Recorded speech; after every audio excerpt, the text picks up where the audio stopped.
Namaskar. I am Advocate B.R. Bornak. The topic of my today's lecture is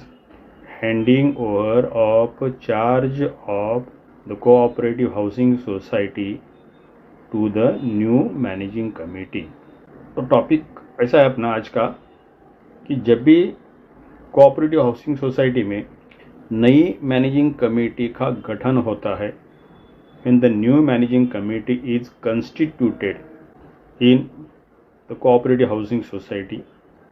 then the charge of the society, that is records of the society and other things related to cash, bank, other transactions, etc., they are required to be handed over to the newly constituted managing committee. So during the process of handing over of charge of a cooperative housing society to the new managing committee, what steps are required to be taken, who are responsible to hand over the charge to the new managing committee, newly constituted managing committee, and the records or the things to be handed over to the newly constituted managing committee, and when they are to be handed over to the newly constituted managing committee, and if the person responsible to hand over the charge to the newly constituted managing committee, which actions are, means which provisions are there,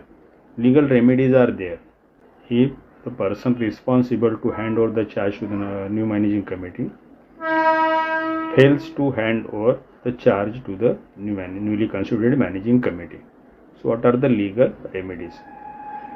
तो आज के lecture के दरमियान हम जो चीज़ें देख रहे हैं, इन नटसेल दे आर, जिसके पास अभी कोऑपरेटिव हाउसिंग सोसाइटी का चार्ज है, रिकॉर्ड है सर, वो रिकॉर्ड जब नई मैनेजिंग कमेटी का गठन होता है, when the new managing committee is constituted, तो नए मैनेजिंग कमेटी के पास ये सब चार्ज हैंड ओवर करने का रहता है। तो ये चार्ज हैंडिंग ओवर प्रोसेस में कोऑपरेटिव हाउसिंग सोसाइटी में कौन कौन सी चीज़ें हैंड ओवर होनी चाहिए, उसका पूरा लिस्ट हम देखेंगे। उसके बाद ये चार्ज कौन हैंड ओवर करेगा, who is responsible to hand over the charge, और चार्ज किसको हैंड ओवर किया जाएगा, वो भी हम देखेंगे। और ये चार्ज हैंड ओवर करने के लिए अगर जो पर्सन रिस्पॉन्सिबल है ही फेल्स, मतलब वो चार्ज हैंड ओवर नहीं करता है, तो what are the legal remedies to take over records of the society from that person, from the person in whose custody the records of the society are। ये सब चीज़ें हम आज के लेक्चर में देखने वाले हैं। तो बायलॉज का ये सब प्रोविजंस जो है regarding handing over the charge, वो कोऑपरेटिव हाउसिंग सोसाइटी के बायलॉज में दिए हुए हैं। तो बायलॉ नंबर 90, बायलॉ नंबर कुछ इधर उधर हो सकता है क्योंकि वेबसाइट पे बायलॉज में थोड़े नंबर पीछे, और जो फेडरेशन के ऑफिस से हम बायलॉज लेते हैं उसमें थोड़ा एक नंबर ज़्यादा है। तो बायलॉज नंबर इधर उधर हो सकते, लेकिन जो कॉमनली हम फेडरेशन के ऑफिस से लेते हैं, समझो उसे हमने लिया है। तो बायलॉ नंबर 90 जो है 90, that is regarding handing over records by the chief promoter to the chairman of the provisional managing committee और any member of the provisional managing committee authorise by it. अभी इनिशियली समझ के लीजिए, जब society हमारी register होती है तो वो टाइम सोसाइटी का जो चार्ज है वो चीफ प्रमोटर के पास रहता है। तो चीफ प्रमोटर जो है, वो chief promoter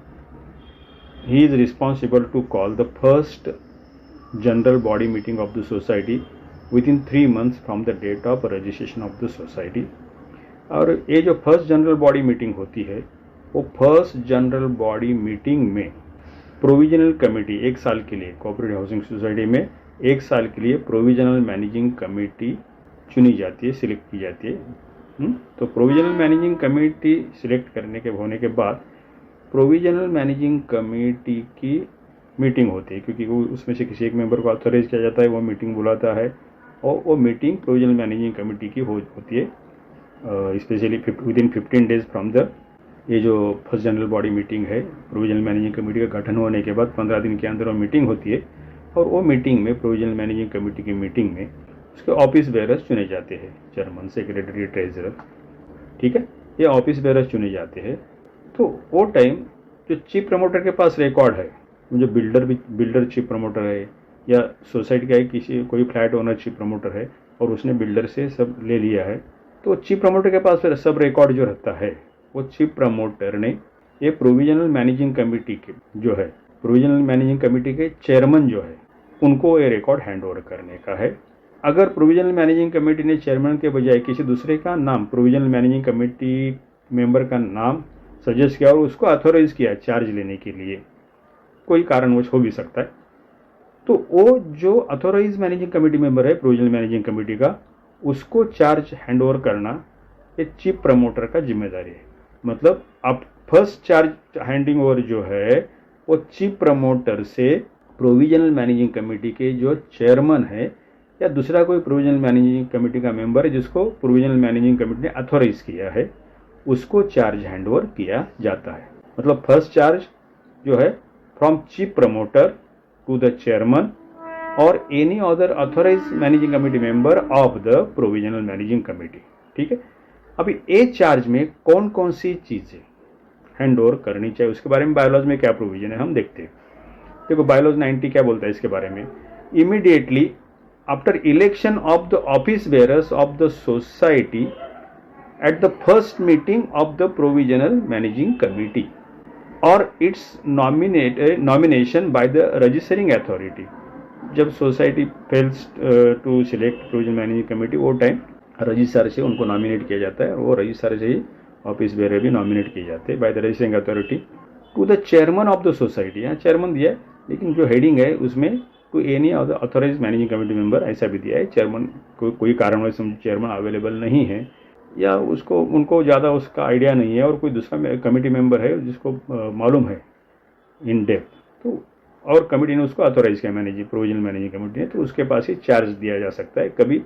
immediately after election of office bearers. जो फर्स्ट मैनेजिंग कमेटी मीटिंग होती है प्रोविजनल मैनेजिंग कमेटी की, उसमें ऑफिस बेयरर चुने जाते हैं और वो मीटिंग होने के बाद इमीडिएटली ऑफिस बेयरर चुने जाने के बाद चेयरमैन या दूसरा कोई अथॉराइज मैनेजिंग कमेटी मेंबर है उसको चीफ प्रमोटर ने चार्ज हैंड ओवर करने का है। उसमें कौन कौन सी चीज़ें हैंड ओवर करने का है उसका लिस्ट पूरा बायोलॉजी में दिया है, वो हम देखते हैं पूरा का पूरा लिस्ट। पहला है all records of the society, particularly the copy of the application for registration of the society received back from the registering authority. मतलब सोसाइटी के रजिस्ट्रेशन से रिलेटेड जो रिकॉर्ड है वो सब वो फाइल ही रहती है पूरा रजिस्ट्रेशन का। जो एक फाइल चीफ प्रमोटर के पास ऑफिस दी जाती है सोसाइटी रजिस्ट्रेशन के बाद, वो पूरा रजिस्ट्रेशन सर्टिफिकेट के साथ रजिस्ट्रेशन सर्टिफिकेट रहता है, उसका एक मेमोरेंडम रहता है और बाकी जो रजिस्ट्रेशन प्रोसेस में जो डॉक्यूमेंट रजिस्ट्रार ऑफिस में सबमिट किए होते हैं वो सब चीफ प्रमोटर को ऑफिस मिलते हैं। ये जो रजिस्ट्रेशन का फाइल है ओरिजिनल फाइल जो रजिस्ट्रार ऑफिस मिलता है, तो वो चीफ प्रमोटर ने प्रोविजनल मैनेजिंग कमेटी को हैंड ओवर करने का है, प्रोविजनल मैनेजिंग कमेटी के चेयरमैन को हैंड ओवर करने का है। दूसरा जो है the copy of the bylaws of the society registered bye the registering authority. क्या होता है, सोसाइटी रजिस्ट्रेशन के साथ साथ आपका बायलॉज भी रजिस्टर होता है, उसके ऊपर रजिस्टर का सिग्नेचर सील वगैरह आता है, तो वो जो कॉपी मतलब वो रजिस्ट्रेशन के फाइल में ही रहता है, अगर अलग से तो अलग से। तो ये रजिस्टर्ड बायलॉज जो है आपका सोसाइटी का पहला बायलॉज जो रजिस्ट्रार ने रजिस्टर किया है और चीफ प्रमोटर के पास हैंड ओवर किया है, वो चीफ प्रमोटर ने प्रोविजनल मैनेजिंग कमेटी के चेयरमैन या दूसरे कोई अथॉराइज कमेटी मेंबर के पास हैंड ओवर करने का है। तीसरा है the certificate of registration of the society, मतलब सोसाइटी के रजिस्ट्रेशन का ओरिजिनल सर्टिफिकेट और उसके साथ एक मेमोरेंडम भी रहता है, वो चीफ प्रमोटर ने हैंड ओवर करने का है। आगे the challans for amounts credited into the bank, जो अमाउंट जो है बैंक में क्रेडिट हो गया है उसके चलन्स होते, तो मतलब चलन का पेमेंट जो किया जाता है ये प्रोसेस में, तो उसका कॉपी एक रजिस्ट्रेशन के फाइल के साथ रहता है, वो भी हैंड ओवर करने का है। दूसरा, the counter files of the used cheques and the unused cheques forms. अभी क्या होता है कि चीफ प्रमोटर सब सोसाइटी पहला मैनेजिंग कमेटी का कंस्टिट्यूशन होने तक सब फाइनेंशियल ट्रांजैक्शन चीफ प्रमोटर के हाथ में रहते, तो उसके पास सब चेक बुक रहते हैं, पे इन स्लिप वगैरह सब रहता है। तो जो भी यूजर चेक्स है उसके काउंटर फाइल्स या जो भी मेंशन किया है कि चेक किसके फेवर में इशू किए है वो सब, और अनयूज चेक्स जो है वो सब, और बाकी के फॉर्म्स जो है मतलब पे इन स्लिप के और दूसरे कोई फॉर्म्स है वो सब चीफ प्रमोटर ने हैंड ओवर करने का है प्रोविजनल मैनेजिंग कमेटी के चेयरमैन को। आगे का है द बैंक पासबुक। सोसाइटी का जो बैंक में अकाउंट ओपन किया है वो बैंक के पासबुक जो भी है वो चीफ प्रमोटर ने प्रोविजनल मैनेजिंग कमेटी के चेयरमैन या अथॉराइज एमसी मेंबर को हैंड ओवर करने का है। आगे the copies of all agreements entered into by him with different parties. क्या है कि इनिशियली सोसाइटी चलाने का जो जिम्मेदारी रहता है वो चीफ प्रमोटर का रहता है। वो प्रोसेस में आउटसाइडर से अलग अलग पार्टी से वो एग्रीमेंट करता है। एएमसी एग्रीमेंट है, सर्विस प्रोवाइडर का एग्रीमेंट है, सिक्योरिटी है, ये जो भी है वो एग्रीमेंट्स करता है। वो जो एग्रीमेंट्स उसने किए हैं ये डिफरेंट पार्टी के साथ, वो उसका कॉपी जो है भी है, मतलब ओरिजिनल जो है वो सब क्या करने का है उसने चीफ प्रमोटर ने प्रोविजनल मैनेजिंग कमेटी के चेयरमैन को और अथॉराइज एमसी मेंबर को हैंड ओवर करने का है। आगे the statement of accounts as prescribe by him, मतलब ये चार्ज हैंडिंग ओवर तक जो भी इनकम आ गया और एक्सपेंसेस हो गया तो इनकम एक्सपेंडिचर स्टेटमेंट जो है उसने पूरा बनाने का है और वो स्टेटमेंट भी हैंड ओवर करने का है उसने। आगे द एप्लीकेशन फॉर मेंबरशिप, जो सोसाइटी के मेंबरशिप के लिए एप्लीकेशंस आए हैं तो वो सब जो भी ये चार्ज हैंड ओवर करने तक वो सब मेंबरशिप के एप्लीकेशंस है वो चीफ प्रमोटर ने प्रोविजनल मैनेजिंग कमेटी के चेयरमैन या अथॉराइज एमसी मेंबर को हैंड ओवर करने का है। आगे the statement of information of the promoters, तो मतलब जो भी सोसाइटी के रजिस्ट्रेशन प्रोसेस में जो लोगों ने कंट्रीब्यूट किया था उसका एक स्टेटमेंट रहता है उनके इन्फॉर्मेशन का, वो the statement of information of the promoters वो भी चीफ प्रमोटर ने प्रोविजनल मैनेजिंग कमेटी के चेयरमैन को या अथॉराइज एमसी मेंबर को हैंड ओवर करने का है। आगे the vouchers for amounts expanded, amount जो स्पेंड किया, खर्चे जो किए हैं उसके वाउचर्स जो पार्टी को पेमेंट किए वो पार्टी ने साइन किए हुए वाउचर्स जो है वो वाउचर्स रहते हैं सीरियल नंबर वाइज, वाउचर का फाइल रहता है उसमें लगे हुए रहते। तो ये पूरे के पूरे वाउचर्स है या वाउचर्स का फाइल जो है अभी तक जो खर्चे किए उसका उसने चीफ प्रमोटर ने प्रोविजनल मैनेजिंग कमेटी के चेयरमैन या अथॉराइज एमसी मेंबर को हैंड ओवर करने का है। आगे द कैश बैलेंस ई पेनी, पेटी कैश के लिए समझो उसने कुछ पैसा निकाला है, एक लिमिट रहता है उसका 5000 का, तो वो जो कैश है उसके पास जो भी कैश बचा है वो कैश भी उसने हैंड ओवर करने का है चीफ प्रमोटर ने प्रोविजनल मैनेजिंग कमेटी के चेयरमैन को या अथॉराइज एमसी मेंबर को अगर है तो। आगे the site plan, the scheme of construction, जो भी है जो प्लान्स उसके पास है समझो चीफ प्रमोटर के पास, वो सब प्लान्स जो है वो उसने हैंड ओवर करने का है प्रोविजनल मैनेजिंग कमेटी के चेयरमैन को या अथॉराइज एमसी मेंबर को। आगे the minutes of the first general body meeting of the society, जो फर्स्ट जनरल बॉडी मीटिंग हो गई सोसाइटी रजिस्ट्रेशन के बाद 3 महीने के अंदर, उसके मिनट्स जो बनाए गए हैं, जो मीटिंग के प्रेसिडेंट रहते हैं वो मीटिंग मिनट्स बनाते हैं और उनका सिग्नेचर करके वो चीफ प्रमोटर को हैंड ओवर करते हैं। तो चीफ प्रमोटर ने क्या करने का है, वो जो मिनट्स है वो minutes original first general body meeting के मिनट्स भी चीफ प्रमोटर ने हैंड ओवर करने के है प्रोविजनल मैनेजिंग कमेटी के चेयरमैन या अथॉराइज एमसी मेंबर को। आगे the files of the correspondence with the registering authority, the local authority, मतलब चीफ प्रमोटर जब भी चीफ प्रमोटर के पास जब सोसाइटी का चार्ज है ड्यूरिंग दैट पीरियड समझो उसको रजिस्टरिंग अथॉरिटी के पास कुछ करस्पॉन्डेंस करना पड़ा या कुछ लेटर्स रजिस्टरिंग अथॉरिटी से आ गए या लोकल अथॉरिटीज यानी जो म्यूनिसिपल कॉर्पोरेशन जो है ये लोकल अथॉरिटी से आ गए या लोकल अथॉरिटी से कुछ करस्पॉन्डेंस किया, मतलब दो 2 वे करस्पॉन्डेंस जो भी है सोसाइटी की तरफ से किया गया या उनकी तरफ से आ गया, इसका जो भी पूरा का पूरा सब करस्पॉन्डेंस जो है जैसा है ओरिजिनल में चीफ प्रमोटर ने प्रोविजनल मैनेजिंग कमेटी के चेयरमैन को या अथॉराइज एमसी मेंबर को हैंड ओवर करने का है। And all such other records also in digital form, अगर डिजिटल फॉर्म में है मतलब सॉफ्ट कॉपी वगैरह कंप्यूटराइज है वो है सब digital form, and assets of the society, और दूसरा asset society as are in his possession not will withholding anything with him, मतलब उसने अपने पास कुछ भी नहीं रखने का। जो भी उसके पास रिकॉर्ड्स है, फिजिकल फॉर्म में है या डिजिटल फॉर्म में है, या दूसरी जो भी असेट्स है सोसाइटी की जो उसके पोजीशन में है,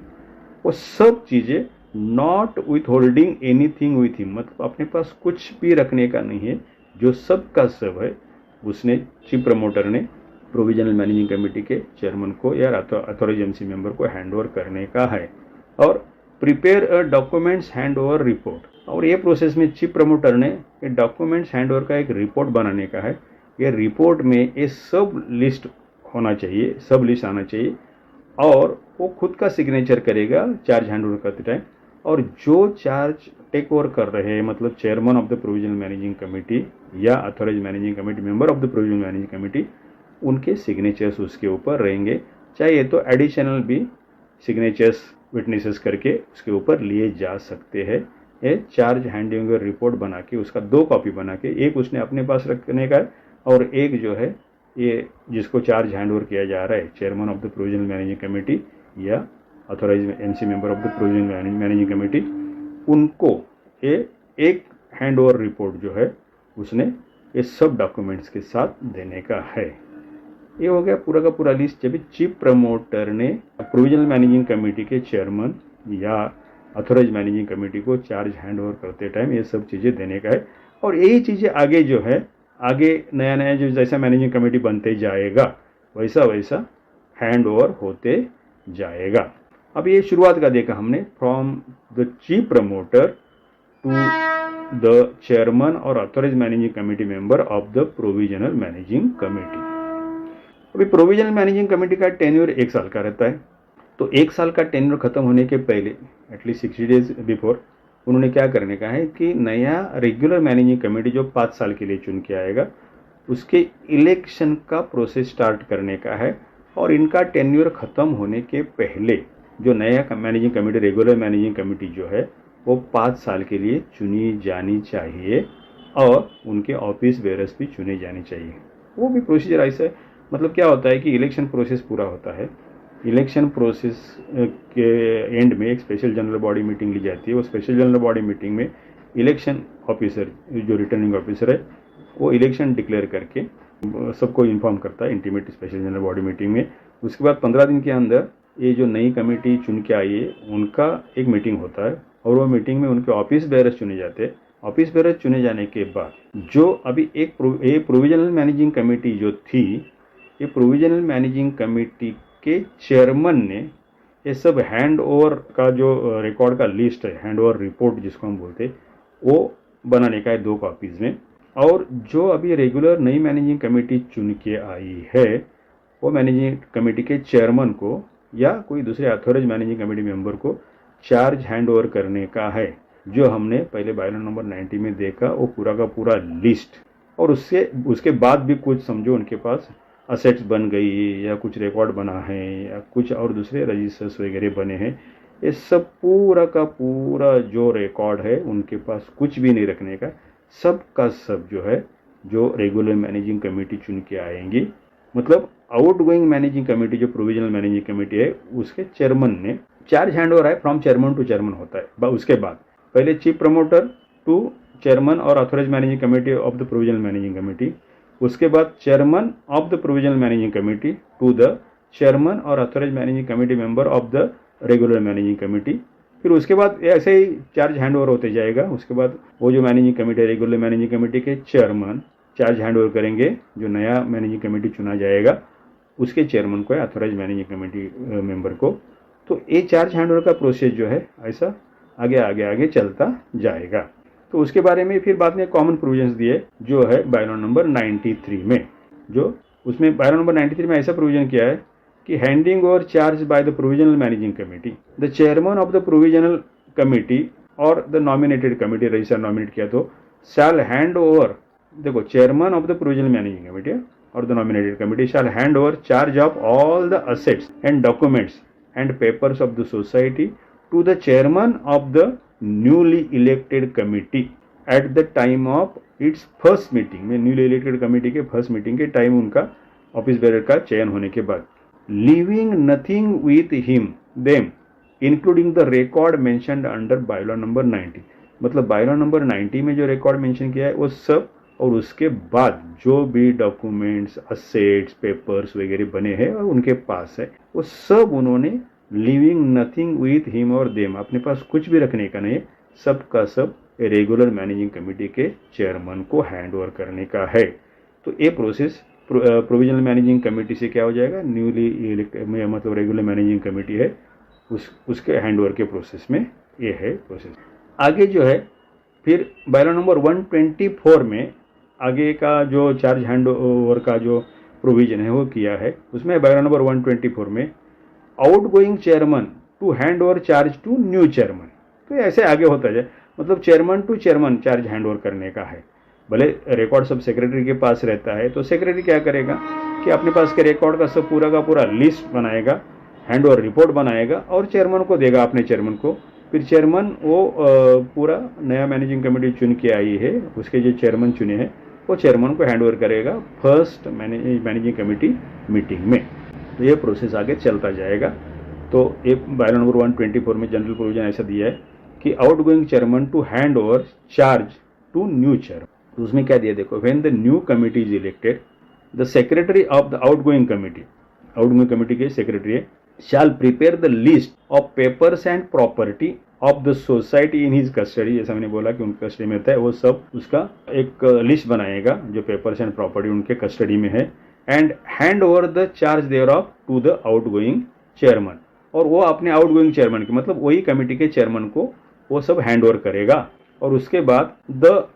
रिटायरिंग चेयरमैन, जो रिटायरिंग चेयरमैन है, shall hand over the charge of the office of the committee and all papers and property of the society in his possession to the chairman of the new committee as per provisions contained in section 160 of the Maharashtra Cooperative Societies Act 1960। मतलब ये charge hand over करने के बारे में act में भी provision की है। उसके बारे में प्रोविजन जो है सेक्शन 160 में, section 160 of the Maharashtra cooperative societies act 1960 में इसके बारे में प्रोविजन है। तो ये जो regular provision, regular charge handover का कमेटी टू कमेटी, उसमें कैसा है देखो कि रिकॉर्ड सब सेक्रेटरी के पास रहता है। जैसे मैंने बोला, वो सेक्रेटरी क्या करेगा, अपने पास रिकॉर्ड जो है, जो भी सोसाइटी का बाकी का प्रॉपर्टी है, सब उसकी कस्टडी में उसका पूरा एक लिस्ट बनाएगा और hand over the charge thereof to the outgoing chairman. मतलब उसके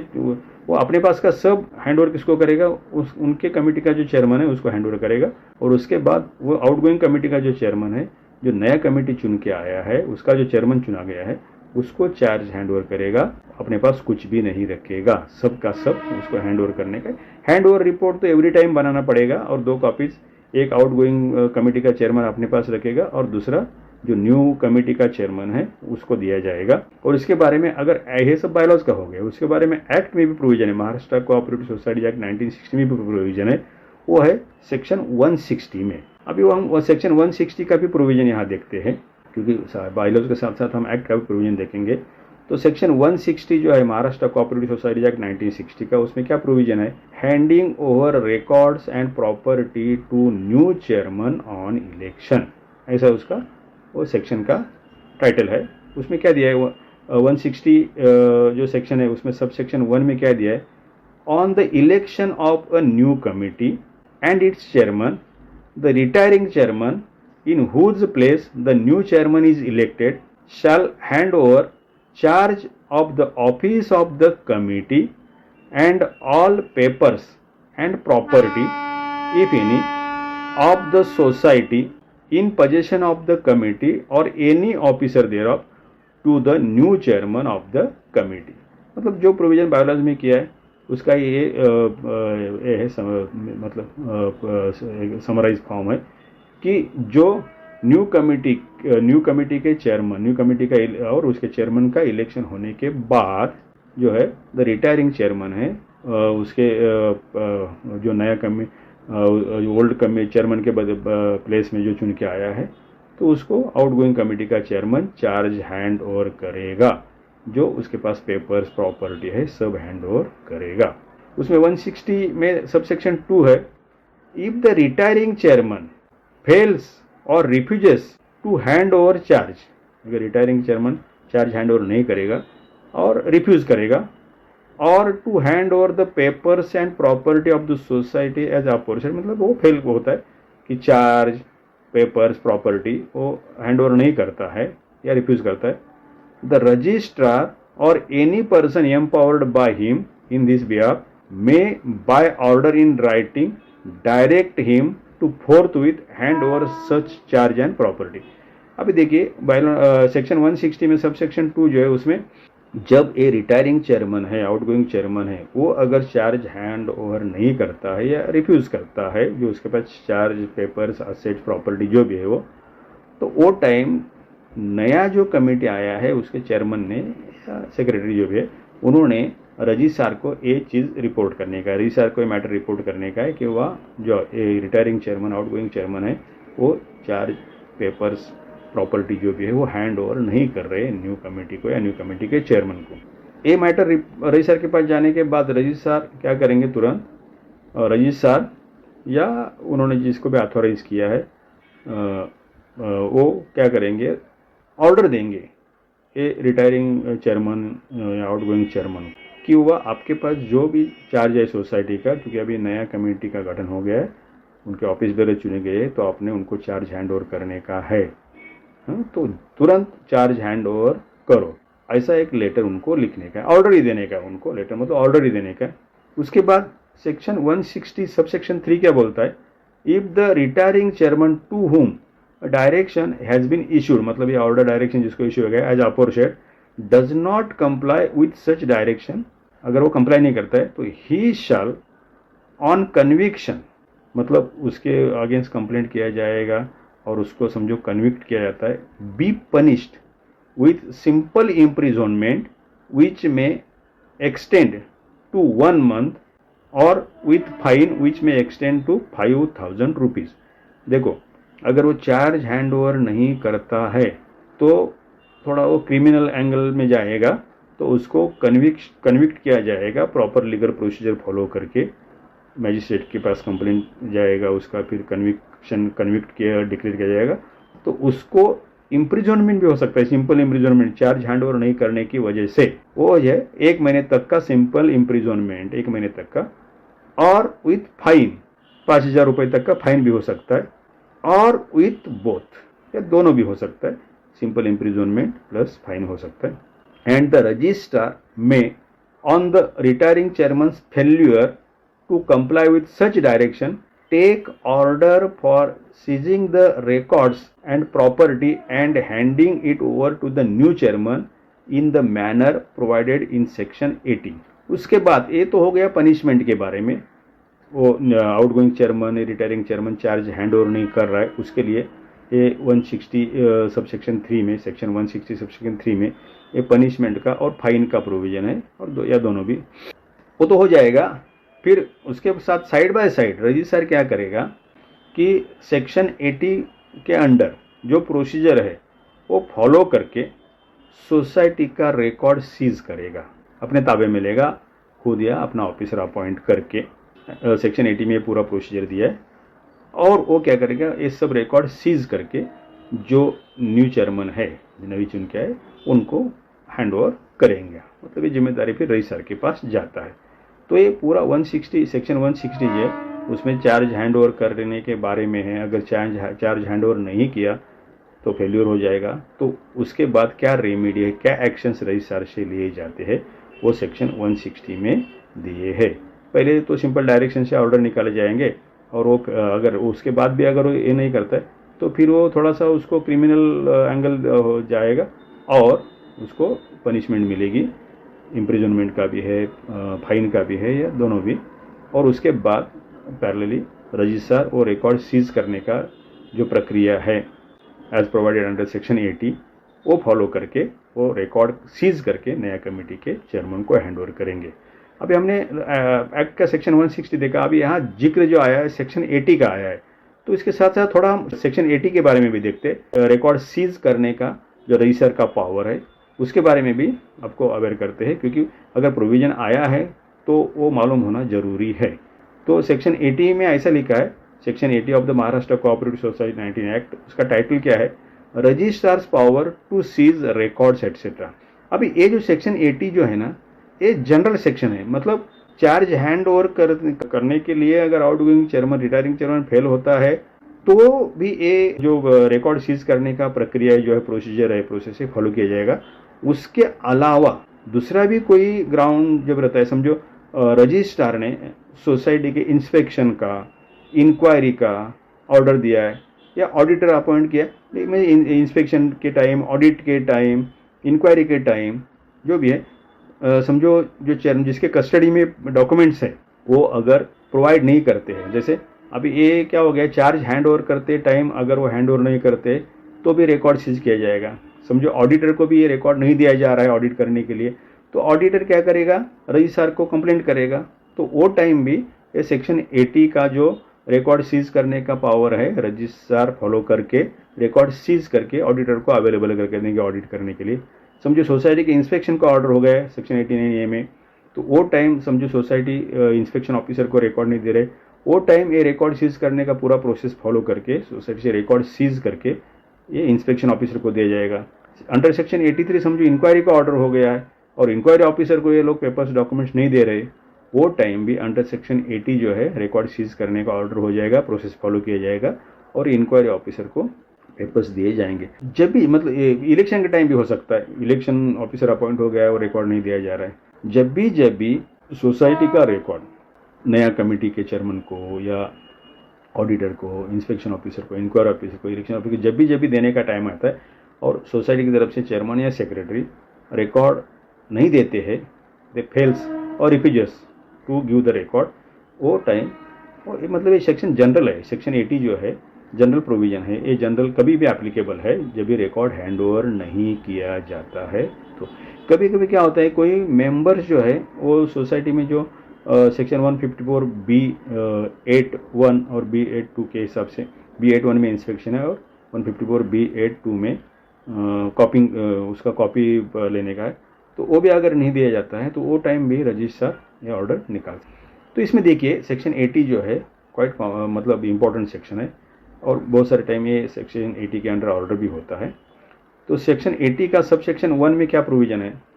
where the registrar is satisfied that the books and records of a society are likely to be suppressed, tampered with or destroyed, or the funds and property of a society are likely to be misappropriated or misapplied,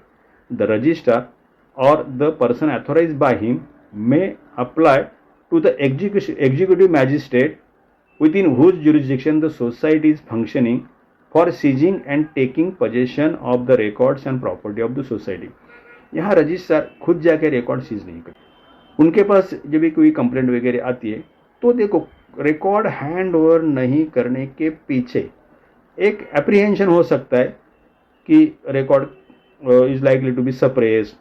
record is likely to be tampered with, और record is likely to be destroyed, और the funds and property of the society are likely to be misappropriated और misapplied. ये सब उसके पीछे एक apprehension हो सकता है। वो क्योंकि रिकॉर्ड अगर नहीं दे रहा है या जो भी आप फंड्स जो भी है प्रॉपर्टी है आप हैंड ओवर नहीं कर रहे हैं, दे नहीं रहे, तो मतलब उसके पीछे कुछ तो रीज़न है, तो ये एप्रीहेंशन हो सकते हैं। वो टाइप रजिस्ट्रार ने क्या करने का है, एप्लीकेशन करने का एग्जीक्यूटिव मैजिस्ट्रेट जो है, एग्जीक्यूटिव मैजिस्ट्रेट मतलब तहसीलदार के लेवल पे जो लोग रहते, या कभी कभी ये जुडिशियल मैजिस्ट्रेट के पास भी आगे जाके मैटर जाता है, पहले वो एग्जीक्यूटिव मैजिस्ट्रेट के पास जाएगा, within whose jurisdiction the society is functioning for seizing and taking position of the records and property of the society. वो एग्जीक्यूटिव मैजिस्ट्रेट के पास क्यों एप्लीकेशन करने का, क्योंकि कोई भी तहसील तालुका का एग्जीक्यूटिव मैजिस्ट्रेट है, he is head of the administration of that tehsil और तालुका, क्योंकि रिकॉर्ड सीज करने के लिए पुलिस प्रोटेक्शन लेना पड़ता है, पुलिस को लेके जाना पड़ता है, तो पुलिस को डायरेक्ट अप्रोच नहीं किया जा सकता है। एग्जीक्यूटिव मैजिस्ट्रेट के अंडर ये पुलिस काम करती है, वो तालुका की पुलिस जो है, तहसील की पुलिस एग्जीक्यूटिव मैजिस्ट्रेट के अंडर काम करती है, तो एग्जीक्यूटिव मैजिस्ट्रेट का ऑर्डर आएगा तो वो पुलिस प्रोटेक्शन वगैरह दिया जाता है। तो इसलिए रजिस्ट्रार क्या करेंगे, एग्जीक्यूटिव मैजिस्ट्रेट को अप्लाई करेंगे जिसके जुरिस्डिक्शन में आपकी सोसाइटी आती है और रिकॉर्ड सीज करने के लिए। तो फिर एग्जीक्यूटिव मैजिस्ट्रेट के पास अप्लाई करने के बाद एग्जीक्यूटिव मैजिस्ट्रेट जो है उनका उसके ऊपर ऑर्डर होता है और आगे का जो प्रोसेस है वो फॉलो किया जाता है। आगे जो है सेक्शन 80 के सब सेक्शन 2 में आगे का स्टेप्स दिया है।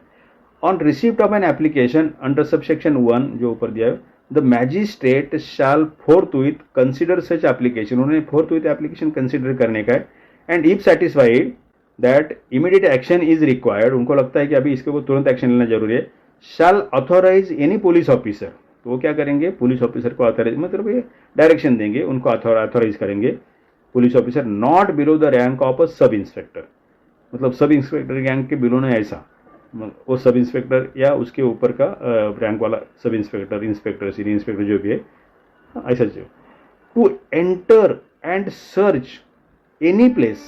जाओ और पूरा सर्च करो, any place where the records and property are kept are likely to be kept, जहाँ एक रिकॉर्ड एंड प्रॉपर्टी रखी है और रखी जानी चाहिए, ऐसी possibility likely to be kept, and to seize them, और उसको सीज करो, जब्त करो,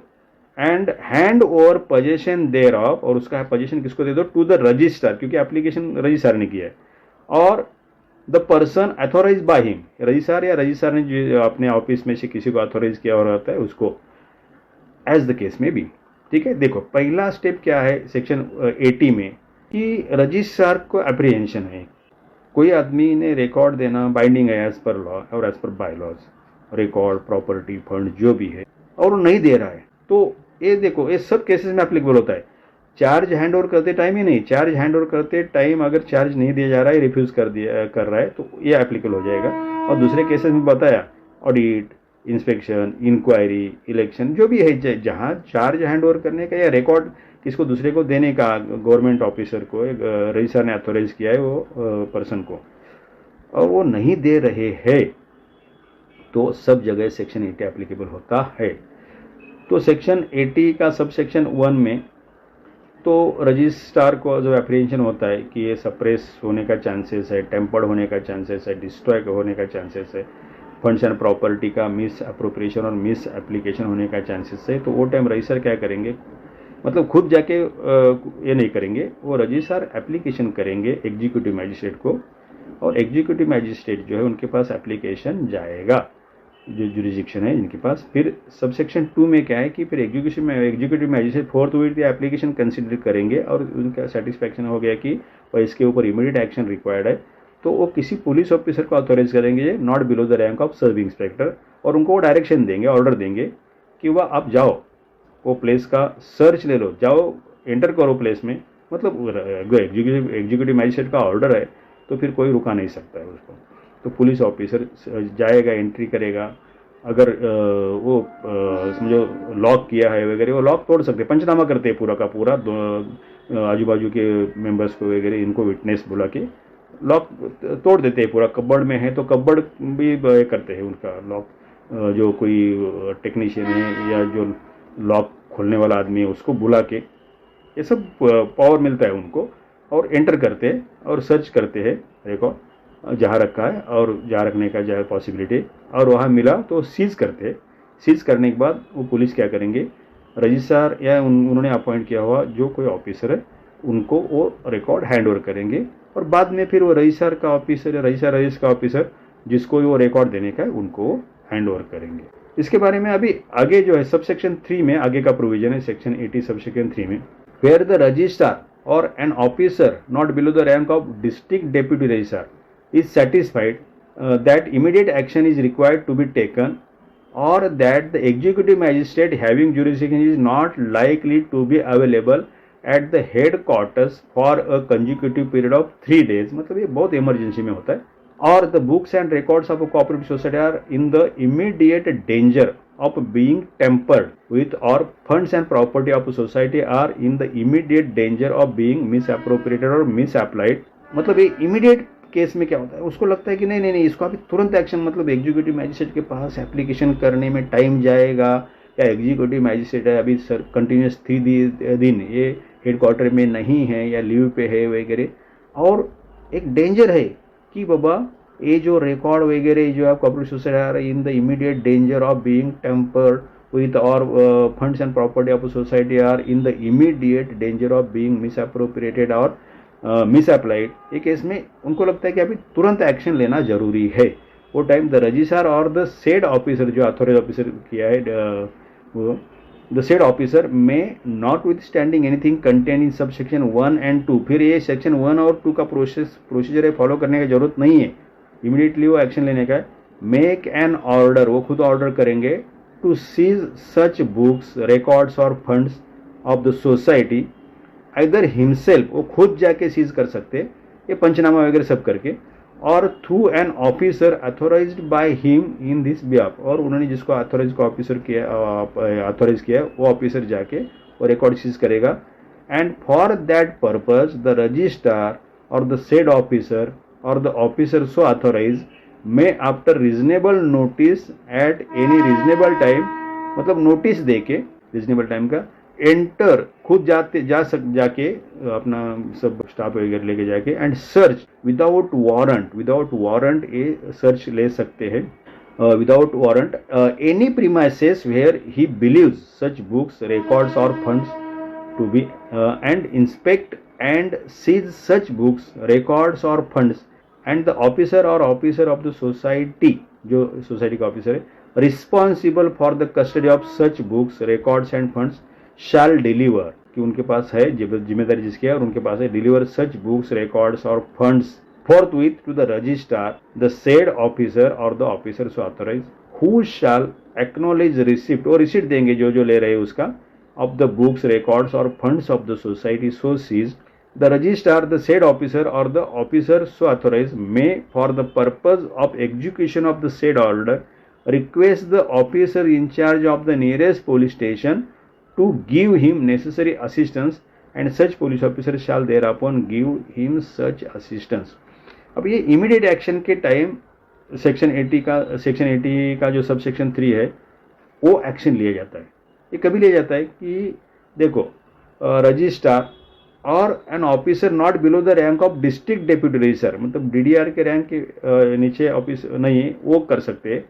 इज सेटिस्फाइड कि उनको लगता है रजिस्ट्रार या डीडीआर या उसके ऊपर क्या ऑफिसर को लगता है इमीडिएट एक्शन ये केस में जरूरी है, क्योंकि डेंजर है कि रिकॉर्ड वगैरह उसका वो डिस्ट्रॉय कर सकते हैं, या जो फंड्स प्रॉपर्टी जो है